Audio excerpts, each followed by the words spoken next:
I thought that if I'm going to do a YouTube channel, I should explain at least the basics, a summary of my political position. So let's go. We have the for some things, as Lincoln said, that we do better together than we can do for ourselves. Looked straight into the feeding jaws of capitalism and said, "Yes, Daddy, please." Prescription drug abuse is a major health epidemic in the U.S.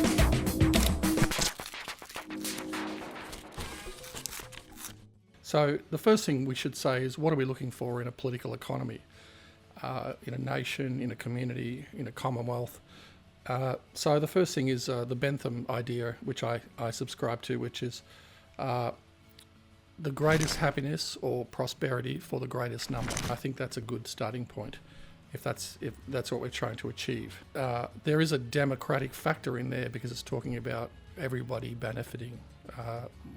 The greatest prosperity for the greatest number.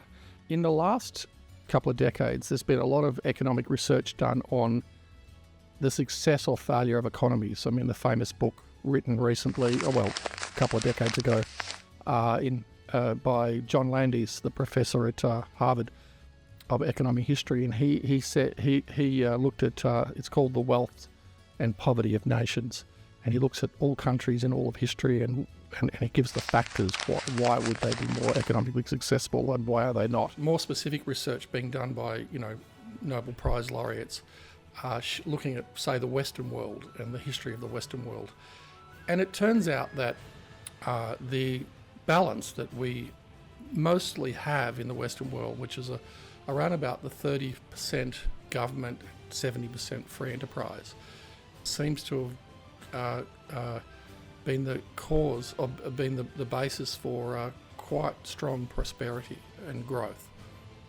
What we have is what is ideal, which is interesting because it must be that subconsciously or deep down or practically we know that a balance is required to make the economy work and to contribute to the greatest happiness for the greatest number. At the moment, America is about 2080. Now that might be because they're the largest economy in the world, and it's also a country of 320 million people. So the 20% may still deliver a lot of government activity. However, they're also the country that's more based on the concept of free enterprise and freedom, chosen to have a lower, apart from their military, which is $1 trillion a year now, almost, they have chosen to have a lower government activity. For example, it may be that because they don't have universal healthcare, they have less government bureaucracy in that field, or and so on and so forth.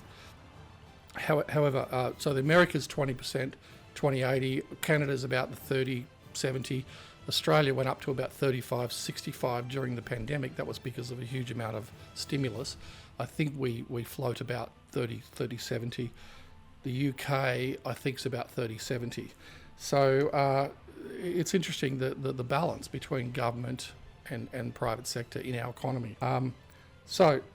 Right from the first inklings of civilization, meaning when humans grew larger than just tribes, and grew and started establishing cities, and their numbers were more than 150 of a wandering tribe, but they say that was about the maximum in tribal world, and stepped up to the thousands. You start to have the need for regulation and administration. And so you see in ancient Egypt or ancient Mesopotamia, whether it be the Sumerians or the early civilizations, they start to have, what we see on the tablets is in fact recordings of commerce and recordings of government taxes and so forth. This is just a continuation of that. We now have cities, 5 million, 10 million, 20 million, and obviously cities of that size, Brisbane here is 2.2 million, Melbourne's about 4 or 5 million. So, cities of that size need administration, and countries of this size need administration. So the 30-70 makes sense. You want the animal spirits and the entrepreneurs and to generate prosperity, but to maximise profits and to think narrowly about outcomes for their own corporations, because they will, if not curtailed, go to excess. So a logging company will want to log whenever they see trees, they want to cut it down.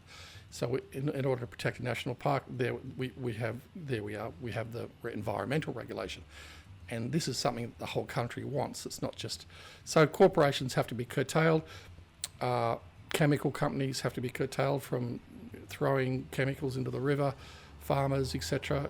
So we want our restaurants to have a health officer to check whether the health and the hygiene of food. So you have a need for regulation.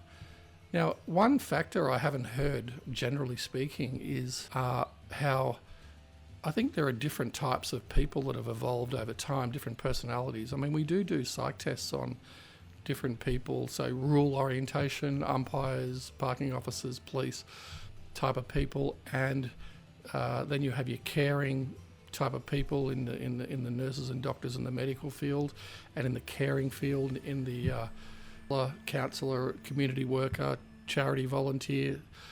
We have different types of people. We don't just have business people. So the structure of the economy around administration and private enterprise kind of makes sense. Not everybody can be an employee in a factory or employee on a farm or employee. Not everybody can be a business person. So this also, gives outcomes for every type of personality. The fundamental factor in all of this, the important thing, is democracy. So you need a strong democracy. So you need institutions that ensure that there's a proper democratic outcome. Now, we don't have a perfect democracy, nobody does, but we have a pretty good we have some pretty good institutions in place, like the Australian Electoral Commission, which is an independent body who draws up the electoral boundaries and administrates the elections. And I've never heard of a controversy around that particular organisation. There may be. I mean, please tell me in the comments if you know that there is. And that's a great institution, so we don't have the gerrymandering of the past. We also have compulsory voting. Not many countries in the world have compulsory voting. There's some countries in South America, one I think in Africa, Australia, and there may be one or two more. So compulsory voting is one factor. Now, some of my friends say, well, if you go 30-70, some of my socialist friends say if you go 30-70 on the government, the private sector will just take over and work on state capture, what they call state capture, or funding government political parties, and that sort of distorts the democracy and brings outcomes that aren't really democratic. One of the big things that we do need to do going forward is to strengthen our democracy, and one of the main, probably the main new policy development should be to take corporate money and what they call dark money out of politics. The more you can do that, the more democratic the outcome. If you have 100% government, you'll get too much power in the hands of the state. If you have 100% business, you'll have too much power in the hands of the private oligarchy or whoever is extremely wealthy. They will tend to have more power. The balance is important for the power distribution in human anthropology. I think fundamental to our success and our prosperity is the power balance. So we have the separation of powers in our political system, the executive, the legislature, and the courts. Now, there are problems, again, with the way the Senate's elected. It's not one vote, one value. That's another area where that can be improved. Upper houses all around the world have the same problem.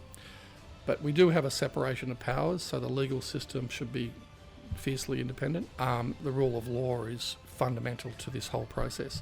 So power distribution is extremely important, and I think the private-public, I think the balance is about 30-70.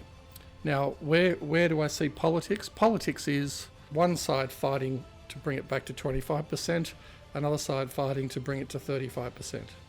The battle is between the level of regulation, the level of bureaucracy, and the level of private enterprise, and I think that's where we sit. So that's where we sit politically. That's what the political process is. It's a battle in the middle. Now, I have one more thing to say about my personal feeling.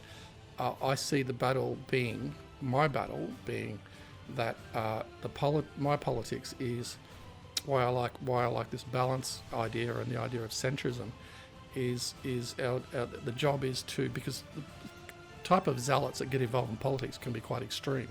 So my idea is we're always in a fight between to ward off the extremes, to defeat the extremes. So the extreme left and extreme right, both are a danger and a problem, and crazy people and personality disordered people and nutters and weird people in both extremes are what we should worry about. They're now having that battle in America with the extreme right wing, because the history of the world is nothing if not history of empires, and that empire affects us a lot. And so I'd really like to see them solve that particular problem. And they've got an election coming up, and we'll hope for the outcome. We'll hope the outcome does that. Thank you very much. If you have any comments, please leave them. Like and subscribe. I'm starting out. This is my new YouTube channel.